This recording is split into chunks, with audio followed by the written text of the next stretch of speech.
Bismillahirrahmanirrahim. Assalamualaikum warahmatullahi wabarakatuh. Sebelumnya perkenalkan, saya Ira Ramadhaniyati dari kelas 2C Tadris Matematika dengan NIM 20081050069. Nah, pada video kali ini saya akan membahas soal-soal pada materi basis bilangan sampai akar primitif. Ada beberapa soal yang akan saya bahas di sini. Tugas ini dibuat untuk memenuhi ujian akhir semester mata kuliah teori bilangan.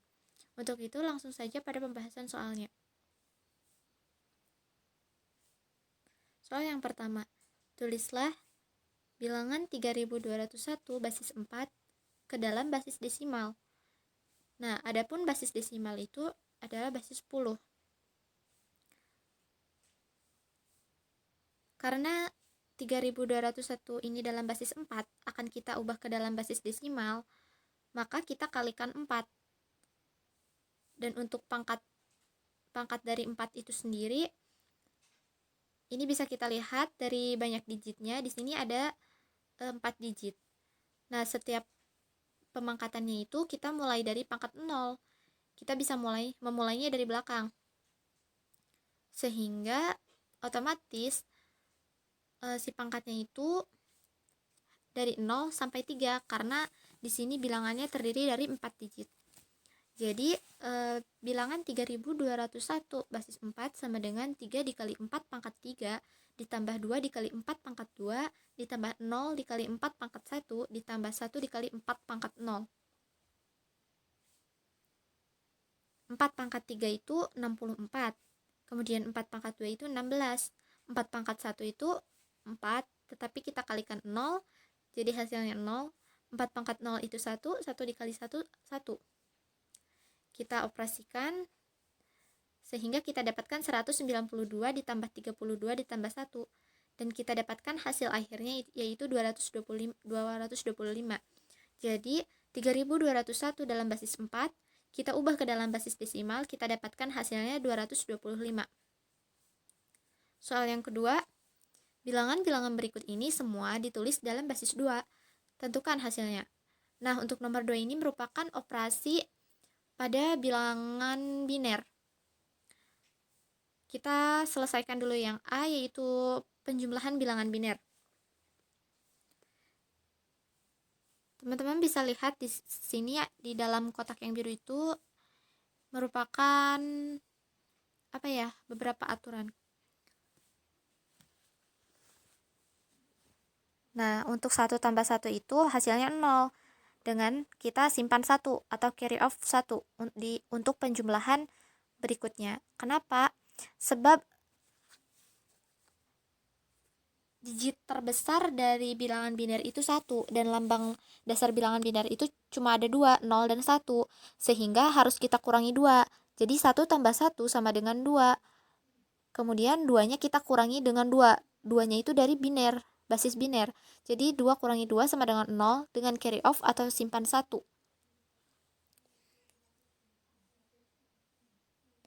Nah,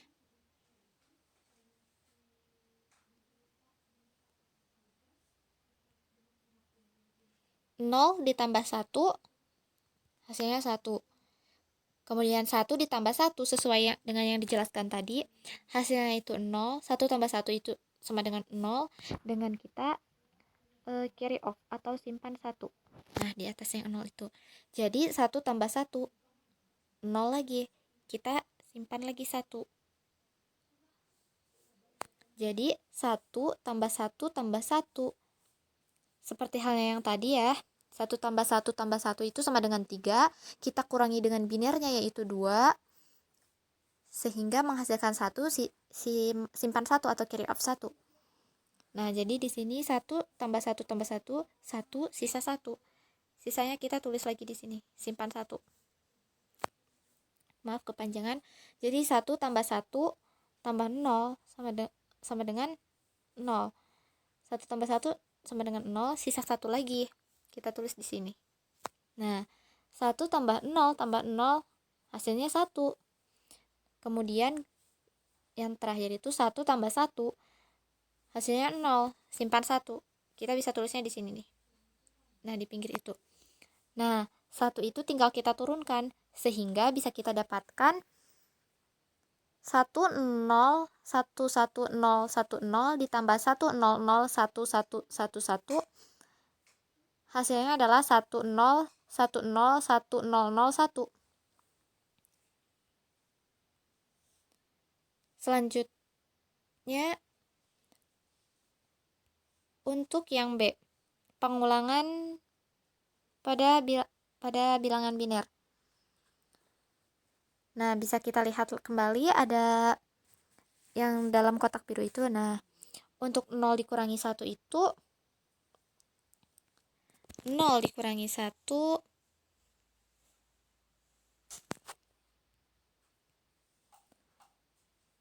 sama dengan 1. Dengan yang satunya itu kita pinjam 1 digit dari digit di sebelah kirinya. Sedangkan jika digit di sebelah kirinya itu tidak bisa kita pinjami atau bernilai 0, maka kita harus meminjam pada digit di kolom yang sebelahnya lagi yang bernilai 1. 0 dikurangi 1 sama dengan 1, dengan kita meminjam dari 1 digit di sebelah kirinya.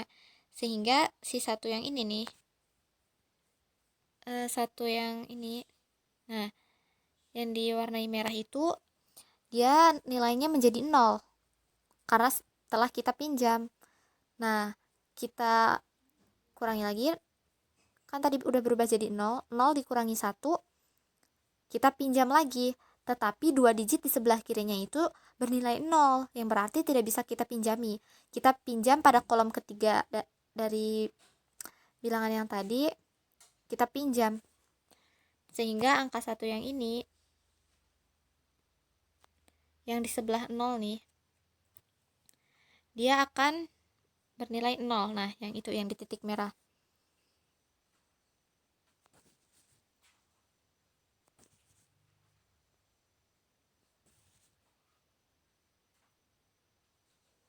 Nah, angka 1 yang di titik merah tadi itu semuanya berubah atau menjadi 0 karena dipinjami ya. Kemudian, nah untuk 2 0, kedua 0 yang diapit oleh angka 1 yang tadi saya tandai dengan warna merah itu, kan dia dilewati, tidak dipinjami. Maka kedua 0 tersebut bernilai 1. Jadi 1 dikurangi 1 sama dengan 0, 1 dikurangi 1 juga sama dengan 0. Kemudian yang angka 1 ini kan sudah berubah nilai menjadi 0. 0 dikurangi 0 sama dengan 0.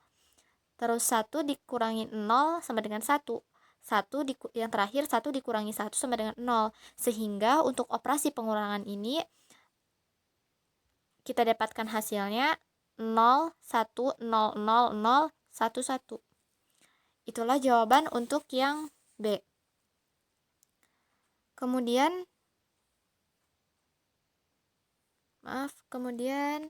berikutnya yang C.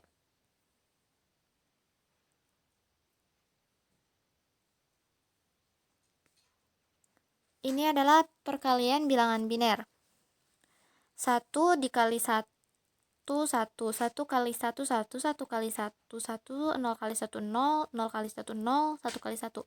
Begitu seterusnya, seperti halnya kita mengerjakan operasi perkalian pada umumnya. Setelah kita kalikan semua, kita operasikan bentuk penjumlahannya. Nah, 1 kita turunkan 1. 1 tambah 1 0 dengan kita simpan 1. Jadi untuk penjumlahan berikutnya, jadi di penjumlahan berikutnya 1 tambah 1 tambah 1 tambah 0, kita dapatkan 1, simpan 1 karena kan itu 1 tambah 1 tambah 1, kita simpan 1. Jadi 1 tambah 1 tambah 1 lagi 1, kita simpan lagi 1, sehingga 1 tambah 0 tambah 0 tambah 0 tambah 1 0. Hasilnya dengan simpan 1, kemudian 1 tambah 1 tambah 0 tambah 0 tambah 1, hasilnya sama dengan 1, simpan 1, 1 tambah 1 tambah 0 tambah 0, hasilnya 0, simpan 1, 1 tambah 0 tambah 0, 1. Kemudian yang satu yang terakhir itu kita turunkan. Sehingga 100,111 dikalikan 1011, hasilnya kita dapatkan 1101011101. Nah, demikianlah operasi bilangan pada bilangan biner. Ada operasi penjumlahan, pengurangan, dan perkalian yang telah kita bahas tadi. Oke, nomor 1 dan 2 sudah kita bahas tadi. Kita lanjut ke nomor 3. Carilah hasil dari FPB dan KPK dari 198, 216, dan 252. Pertama, kita tulis dulu faktor-faktor prima dari ketiga bilangan tersebut. Kita dapatkan faktor prima dari 198 adalah 2 dikali 3 pangkat 2 dikali 11. 216 faktor primanya 2 pangkat 3 dikali 3 pangkat 3. Kemudian 252 faktor primanya 2 pangkat 2 dikali 3 pangkat 2 dikali 7. Sehingga faktor-faktor primanya tadi bisa kita uraikan kembali menjadi, nah, yang 198 faktor-faktor primanya menjadi 2 dikali 3 pangkat 2 dikali 7 pangkat 0 dikali 11. Nah, adapun penambahan 7 pangkat 0 ini tidak berpengaruh sama sekali sebenarnya. Soalnya kan 7 pangkat 0 itu 1. Jadi tidak akan mengubah nilainya. Hanya saja di sini bentuknya diubah untuk mempermudah kita dalam proses mengerjakan soal. Kemudian yang 216 kita uraikan jadi 2 pangkat 3 dikali 3 pangkat 3 dikali 7 pangkat 0 dikali 11 pangkat 0. Dan yang 252 faktor-faktor primanya menjadi 2 pangkat 2 dikali 3 pangkat 2 dikali 7 dikali 11 pangkat 0. Nah, sehingga untuk menghitung FPB kita menggunakan minimum, istilah minimum. Adapun misalnya minimum A dan B itu menunjukkan nilai terkecil dari A dan B. Misalnya minimum 1 dan 2, maka nilai terkecil di antara 1 dan 2 itu adalah 1. Seperti itu. Kita bisa aplikasikan ke dalam soalnya. Jadi FPB 198, 216, dan 225 sama dengan 2 pangkat minimum 1, 2, dan 3 dikali 3 pangkat min 2, 3, dan 2. Kemudian 7 pangkat minimum 0, 0, 0, dan 1. Kemudian dikali 11 pangkat minimum 1,0,0. Nah, nilai minimum yang paling kecil dari 1, 2, dan 3 adalah 1. Sehingga kita turunkan 2 pangkat 1 disama dengan yang kedua itu. Kemudian nilai minimum yang paling kecil di antara 2, 3, dan 2 yaitu 2. Kita tuliskan 3 pangkat 2. Yang 7 itu jadi 7 pangkat 0. Yang 11 juga pangkat 0. Jadi untuk FPB-nya kita dapatkan 2 pangkat 1 dikali 3 pangkat 2 dikali 7 pangkat 0 dikali 11 pangkat 0. Kita dapatkan hasilnya sama dengan 18. Jadi FPB dari 198, 216, dan 252 adalah 18. Kemudian yang berikutnya yaitu untuk menghitung KPK. Jika tadi kita memilih nilai pangkat yang paling kecil atau minimum, sekarang untuk pangkat ya kita pilih pangkat yang paling besar atau maksimum dari angka tersebut. Nah, untuk KPK-nya KPK 198, 216, dan 252 sama dengan pangkat terbesar untuk 2 kita dapatkan 3, untuk 3 pangkat terbesarnya 3, untuk 7 pangkat terbesarnya 1, dan untuk 11 pangkat terbesarnya 1. Bisa dilihat sendiri ya untuk pangkat-pangkatnya. Sehingga kita dapatkan 2 pangkat 3 dikali 3 pangkat 3 dikali 7 pangkat 1 dan dikali 11 pangkat 1. Sehingga hasil akhirnya kita dapatkan KPK dari 198, 216, dan 252 adalah 16.632. Selanjutnya untuk nomor 4. Jika n suatu bilangan prima, tunjukkan bahwa 17n plus 1 adalah suatu bilangan kuadrat. Nah, kita misalkan 17n plus 1 sama dengan p kuadrat.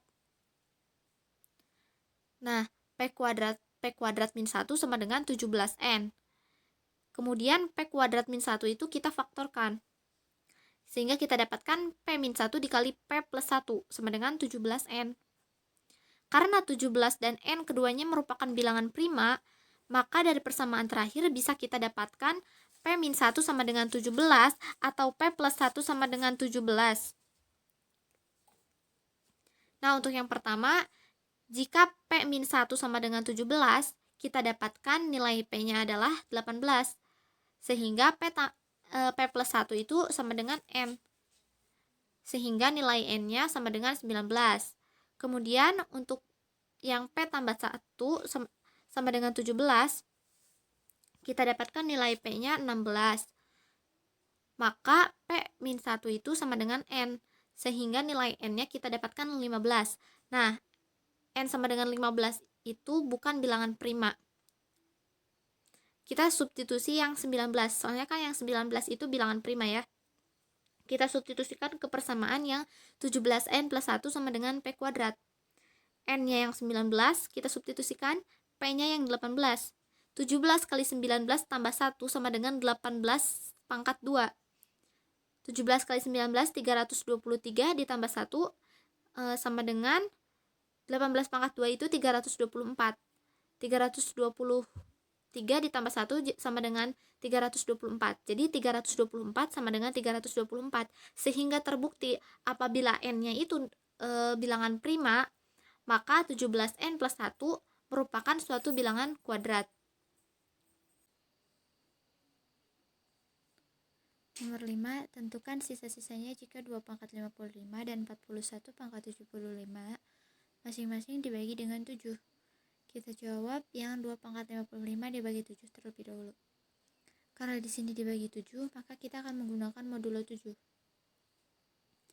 Kita cari berapa sih yang paling dekat dengan 7? Yang paling dekat dengan 7 adalah 8. Maka kita cari 2 pangkat berapa yang mendekati 7. Di sini kita ambil 2 pangkat 3, yaitu hasilnya adalah 8. 8 kita bagi dengan 7, sisanya adalah 1. Kemudian berikutnya, nah, pangkatnya itu kita kalikan dengan suatu bilangan n, di mana di sini n-nya adalah 18. Jika ruas ini dikalikan dengan pangkatnya kita kalikan dengan n, maka yang kanan pun kita pangkatnya kalikan dengan n. Kenapa sih kita kali sama 18? Ini tuh biar sama dengan yang di soal pangkatnya. Tapi di sini 18 kali 3 itu hasilnya masih 54. Masih kurang 1. Jadi kita kalikan lagi dengan angka, yaitu 2 pangkat 1. Begitupun dengan ruas kanan, kita kalikan dengan 2 pangkat 1. Tetapi hal tersebut tidak mengubah modulonya. Jadi modulonya itu tetap tidak terpengaruh. Sehingga 2 pangkat 3 kali 18 dikali 2 pangkat 1 kongruen dengan 1 pangkat 18 dikali 2 pangkat 1 modulo 7. Kita dapatkan 2 pangkat 55 kongruen dengan 2 modulo 7. Nah, dari sini bisa kita tarik kesimpulan bahwa 2 pangkat 55 dibagi 7 sisanya adalah 2. Kemudian untuk yang 41 pangkat 75. Nah, 41 dibagi 7 sisanya itu min 1. Sebab yang paling dekat dengan 41 adalah 42, di mana 42 adalah 7 dikali 6. Jadi 41 dikurangi 42, hasilnya adalah min 1. Kita pangkatkan 75. Kita sama-sama pangkatkan 75 ya, seperti pada soal. Jadi pangkatnya. Nah, min 1 pangkat 75 kita dapatkan hasilnya tetap min 1, sebab suatu bilangan negatif 1, jika dipangkatkan dengan bilangan ganjil hasilnya akan tetap negatif 1. Nah, kenapa sih di sini bisa menjadi 6? Jadi untuk sisa pembagian itu hasilnya bisa positif bisa negatif. Dan modulo ini cara kita untuk mencari sisanya. Tapi di sini kita harus mencari dalam bentuk positifnya ya sisanya, yaitu dengan mencari residu terkecilnya. Ini min 1 ini bisa kita tambah 7, tambah 14, tambah 21, ataupun dikurangi 7. Tetapi yang diperlukan di sini adalah agar sisanya kurang dari 7.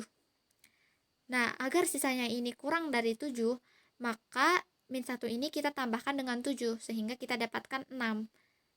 Maka bisa kita tarik kesimpulan, 41 pangkat 75 dibagi dengan 7, sisanya adalah 6.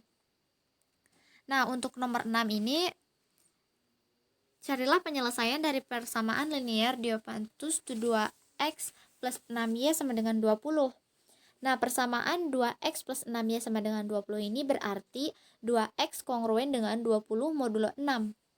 Nah, untuk mencari x atau mendapatkan x, nah 2x dan 20 ini kita bagi dengan 2. Sedangkan untuk yang 6 ini kita bagi dengan FPB dari 2 dan 6. Kebetulan di sini FPB dari 2 dan 6 adalah 2. Jadi semuanya kita bagi 2. Sehingga kita dapatkan X kongruen dengan 10 modulo 3. Nah, ini bisa kita sederhanakan lagi. 10 dikurangi 3, dikurangi 3, dikurangi 3. Sehingga didapatkan X kongruen dengan 1 modulo 3. Berarti X-nya itu sama dengan 3K plus 1. Nah, X-nya yang ini itu kita tulis dalam bentuk pembagian. Kita substitusi nilai X yang sudah kita dapatkan tadi ke persamaan awal.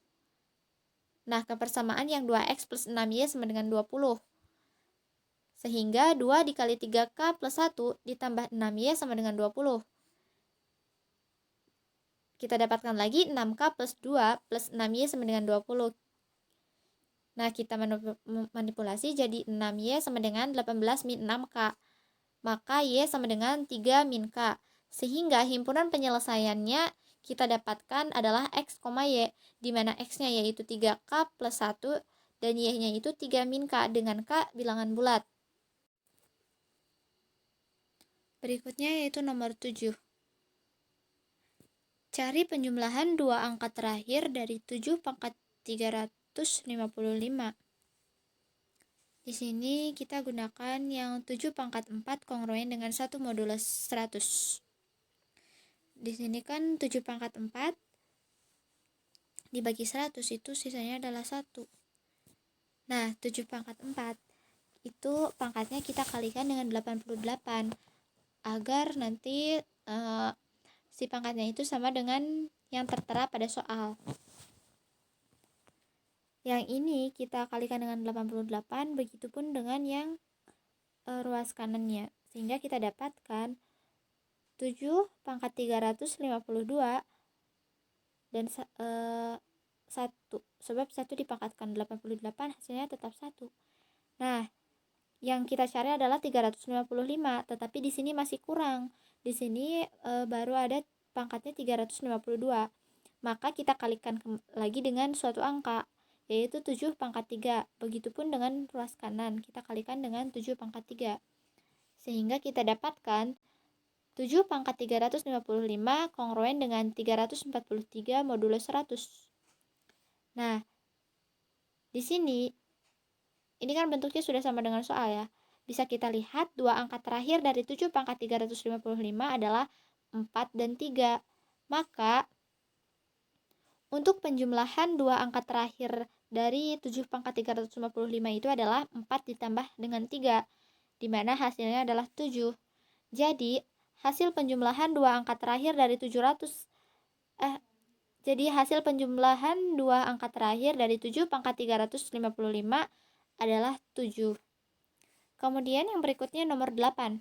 Tentukan hasil dari A tau 420, B sigma 4200, C tau 42 ditambah sigma 420.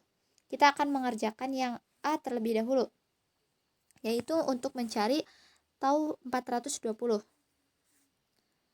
Tau N menyatakan banyaknya pembagi bulat bilangan positif N.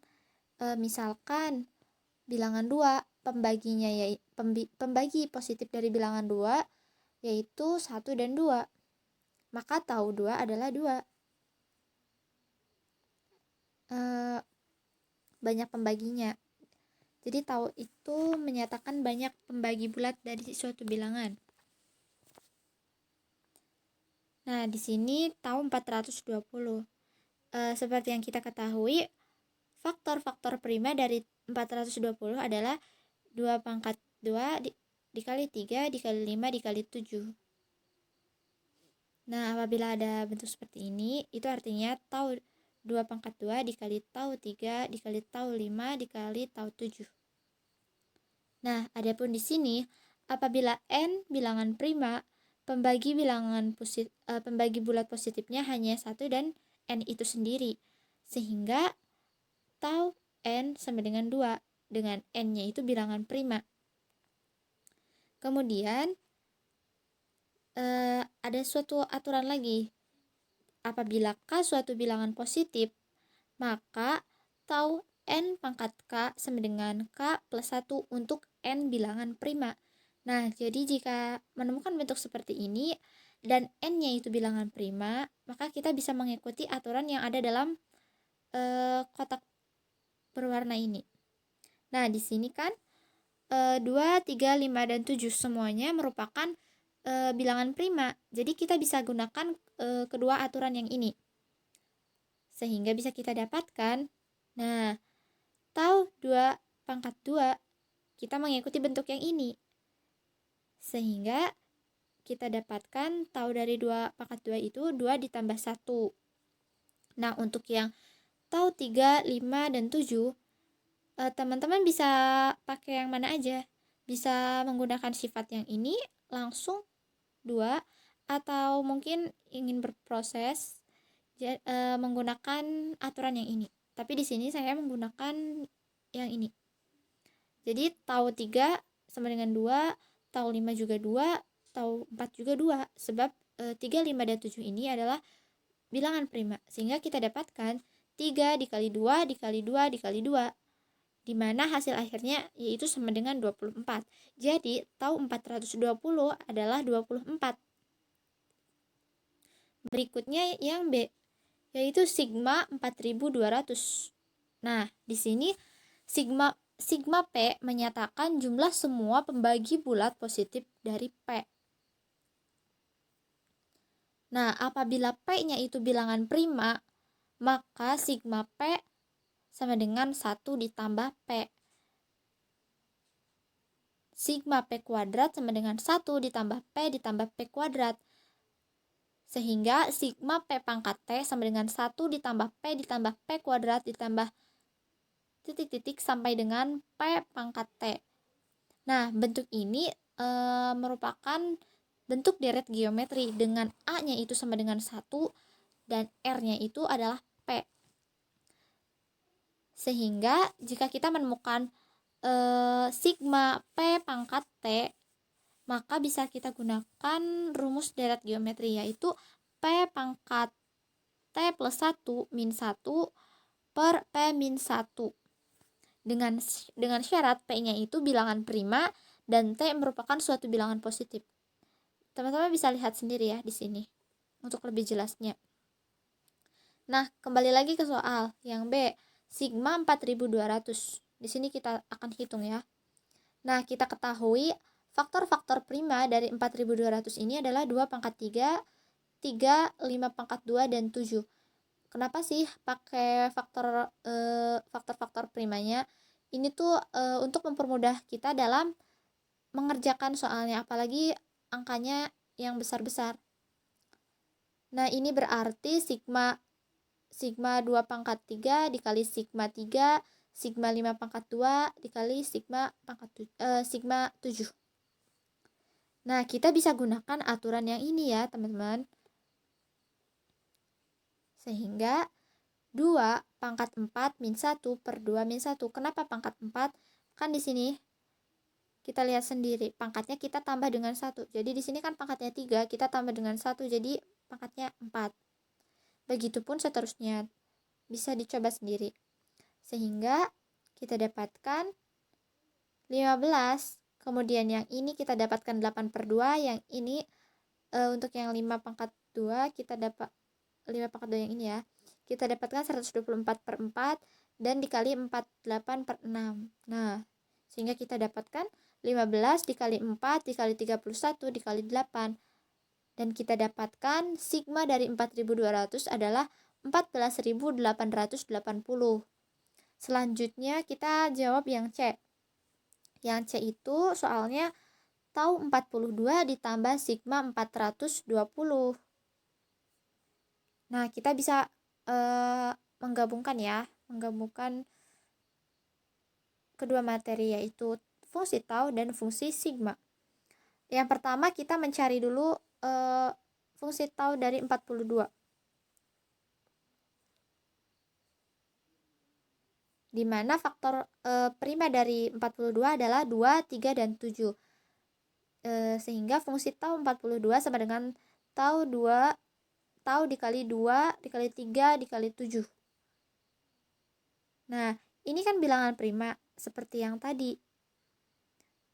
Kita ketahui tau P sama dengan 2 dengan syarat P-nya itu bilangan prima. Di sini bilangan prima semua ya. Nah, ini bisa kita kalikan. Kita diuraikan untuk lebih jelasnya ya. Sehingga kita dapatkan 2 dikali 2 dikali 2. Maka hasil dari tau 42 adalah 8. Selanjutnya kita akan mencari sigma dari 420. Teman-teman pasti udah tahu kan, dari yang A tadi kita bisa lihat bahwa faktor prima dari 420 adalah 2 pangkat 2, 3, 5, dan 7. Di sini kita uraikan sigma dikali 2 pangkat 2 dikali 3 dikali 5 dikali 7. Nah, kita bisa gunakan aturan yang ini lagi ya, seperti kita mengerjakan yang B. Sehingga kita dapatkan 2 pangkat 3 min 1 per 2 min 1 dikali 3 pangkat 2 min 1 per 3 min 1 dikali 5 pangkat 2 min 1 per 5 min 1 dikali 7 pangkat 2, ini min 1-nya enggak ketulis, per 7 min 1. Nah, kita dapatkan 7 dikali 4 dikali 6 dikali 8. Maka hasil dari sigma 420 adalah 1344. Nah, sehingga untuk menjawab yang C ini kita bisa gunakan dua ini sama ini yang udah kita cari dari tadi. Maka fungsi tau 42 ditambah sigma dari 420 sama dengan 8 ditambah 1344. Sehingga kita dapatkan hasilnya 1352. Berikut ini dua soal terakhir, yaitu nomor 9 dan 10. Nomor 9, tentukan angka terakhir dari 3 pangkat 100 dengan teorema Euler. Soal ini ekuivalen dengan mencari residu terkecil modulo 10 dari 3 pangkat 100. Karena fungsi Euler dari 10 itu sama dengan 4 dan FPB dari 10 dan 3 itu sama dengan 1, maka menurut teorema Euler 3 pangkat 4 kongruen dengan 1 modulo 10. Nah, untuk yang fungsi Euler dari 10 itu kenapa kita dapatkan 4? Kita itu bisa cari bilangan dari 0 bilangan dari 1 sampai dengan 9 yang saling prima dengan 10, di mana yang saling prima dengan 10 itu didapatkan 1, 3, 7, dan 9 yang berjumlah 4. Sehingga fungsi Euler dari 10 itu sama dengan 4. Nah, 3 pangkat 4 ini pangkatnya kita kalikan dengan suatu bilangan n. N-nya yaitu 25.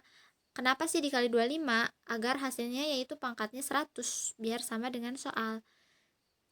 Ini pangkatkan 25, pangkatnya dikali 25, begitupun dengan yang ruas kanan. Sehingga 3 pangkat 100 kongruen dengan 1 modulo 10.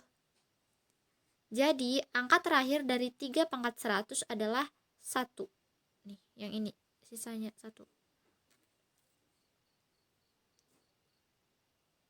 Kemudian yang terakhir, tentukan akar-akar primitif dari bilangan prima 17 dan 23. Nah, kita tentukan dulu akar primitif dari bilangan prima 17. Pertama kita cari dulu banyaknya akar primitif dari 17 dengan fungsi Euler dari fungsi Euler 17. Karena 17 ini bilangan prima, jadi fungsi Euler dari fungsi Euler 17 ini sama dengan fungsi Euler 17 dikurangi 1, sama dengan fungsi Euler 16. Nah, untuk mencari fungsi Euler 16, yaitu dengan mencari bilangan 0 sampai 15 yang relatif prima dengan 16. Nah, di sini bilangan yang relatif prima itu yang FPB-nya sama dengan 1. Jadi misalkan A dengan B itu relatif prima, sebab FPB A dan B itu sama dengan 1. Nah, di sini kita dapatkan yang relatif prima dengan 16 adalah 1, 3, 5, 7, 9, 11, 13, dan 15. Jika kita hitung, ini ada 8 angka ya, berarti yang relatif prima dengan 16. Sehingga fungsi Euler 16 sama dengan fungsi Euler dari 17 adalah 8. Sehingga banyaknya akar primitif dari bilangan 17 ini ada 8. Kita perhatikan tabel berikut. Nah, ini adalah tabel akar primitif terkecil dari bilangan prima yang kurang dari 100. Di sini bisa kita lihat akar primitif terkecil dari 17 adalah 3. Nah, karena diketahui akar primitif terkecil dari 17 adalah 3, maka bentuk akar-akar primitif dari 17-nya itu sebagai berikut. 3, 3 pangkat 3, 3 pangkat 5, 3 pangkat 7, 3 pangkat 9, 3 pangkat 11, 3 pangkat 13, dan 3 pangkat 15. Nah, adapun si pangkat-pangkatnya ini kita dapatkan dari yang ini. Dari yang fungsi Euler 16 ini, dari yang kita cari tadi, dari bilangan yang relatif prima. Kita hitung ini ada sebanyak 8 kan? Berarti benar di sini. Banyaknya akar primitif 17 itu ada 8. Nah, setelah itu kemudian kita cari kongruensi dari bentuk-bentuk di atas. Pertama, 3 itu kongruen dengan 3 modulo 17. Kemudian, 3 pangkat 3 itu sama dengan 27. Atau 3 pangkat 3 itu kongruen dengan 27. 27 dibagi dengan 17, sisanya adalah 10. Nah, 10 ini adalah salah satu akar primitif dari 17. Kemudian 3 pangkat 5. 3 pangkat 5 ini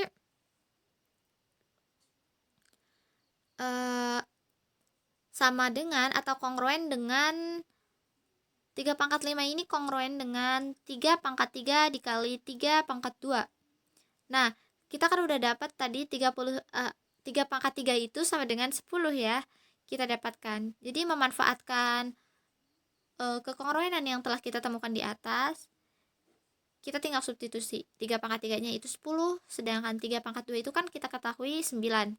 10 dikali 9 itu sama dengan 90. 90 dibagi 17 adalah 5. 5 ini adalah sisa. Oke. 90 dibagi 17 itu adalah 5. 17 dikalikan 5 itu 85. 90 dikurangi 85, sisanya adalah 5. Oke. Kemudian yang berikutnya, 3 pangkat 7. Ini juga memanfaatkan kekongruenan yang telah dicari sebelumnya. Di sini 3 pangkat 7 kongruen dengan 3 pangkat 5 dikali 3 pangkat 2. Nah, 3 pangkat 5 itu sudah kita temukan, hasilnya adalah 5. Jadi di sini tinggal 5 dikali 9 sama dengan 45. 45 dibagi dengan 17, sisanya adalah 11. Begitupun untuk yang 3 pangkat 9 memanfaatkan kekongruenan yang 3 pangkat 7 yang telah dicari. Kita tinggal substitusi. Begitupun seterusnya sampai ke 3 pangkat 15. Nah, dari kekongruenan tadi bisa kita dapatkan akar-akar primitif dari 17 adalah 3, 5, 6, 7, 10, 11, 12, dan 14. Selanjutnya untuk menjawab yang B, akar primitif dari 23. Seperti halnya yang tadi, kita cari dulu terciptanya akar primitif dari 23 dengan cara fungsi Euler kali fungsi Euler dari 23 sama dengan fungsi Euler 23 min 1. Kenapa 23 min 1? Ini karena 23-nya itu bilangan prima. Jadi fungsi Euler dari 23 sama dengan fungsi Euler 23 min 1 sama dengan fungsi Euler 22. Untuk mencari fungsi Euler dari 22, seperti halnya yang tadi, yaitu dengan mencari bilangan 0 sampai dengan 21 yang relatif prima dengan 22. Maka kita dapatkan bilangan yang relatif prima dengan 22 adalah 1, 3, 5, 7, 9, 13, 15, 17, 19, dan 21. Sehingga fungsi Euler dari 22 sama dengan fungsi Euler dari 23, kita dapatkan hasilnya adalah 10. Nah, seperti yang tadi kita bisa lihat lagi di tabel. Bilangan prima 23, akar primitif terkecilnya adalah 5. Akar primitif terkecil dari bilangan 23 adalah 5. Maka di sini bentuk-bentuk akar primitif dari 23-nya itu adalah 5 pangkat 1, 5 pangkat 3, 5 pangkat 5, 5 pangkat 7, 5 pangkat 9, 5 pangkat 13, begitu seterusnya. 5 pangkat 15, 5 pangkat 17, 5 pangkat 19, dan 5 pangkat 21. Nah, perpangkatannya itu seperti hal yang tadi kita dapatkan dari yang ini nih. Yang tadi kita mencari fungsi Euler dari 22. Oke. Lalu kita cari kongruensi dari bentuk-bentuk di atas. Nah, 5 itu kongruen dengan 5 modulo 23. Kenapa sih modulo 23? Ya kan di sini bilangan prima 23 yang dicarinya.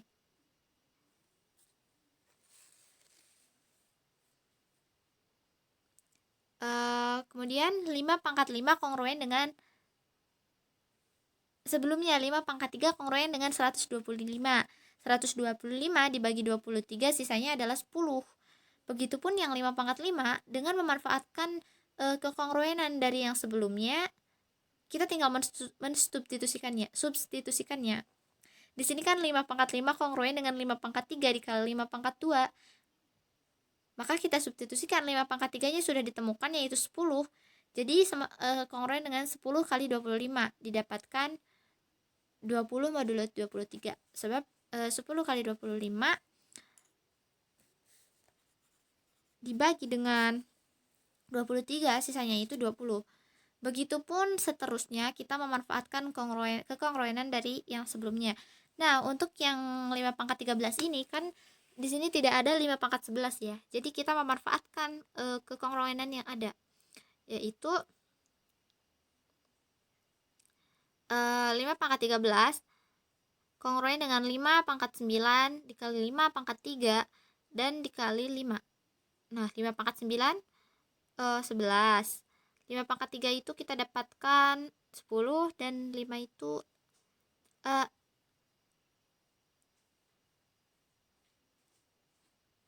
5. Di sini salah nulis. Harusnya 5 bukan 25. Begitupun seterusnya sampai 5 pangkat 21. Jadi kita memanfaatkan hasil dari kekongruenan yang sebelumnya. Jadi kita dapatkan akar primitif dari 23 adalah 5, 7, 10, 11, 14, 15, 17, 19, 20, dan 21. Nah, demikian penjelasan dari saya. Mohon maaf apabila dalam pembahasan soalnya ada kesalahan ataupun ada yang kurang-kurang. Semoga bermanfaat. Billahi taufik wal hidayah. Wassalamualaikum warahmatullahi wabarakatuh.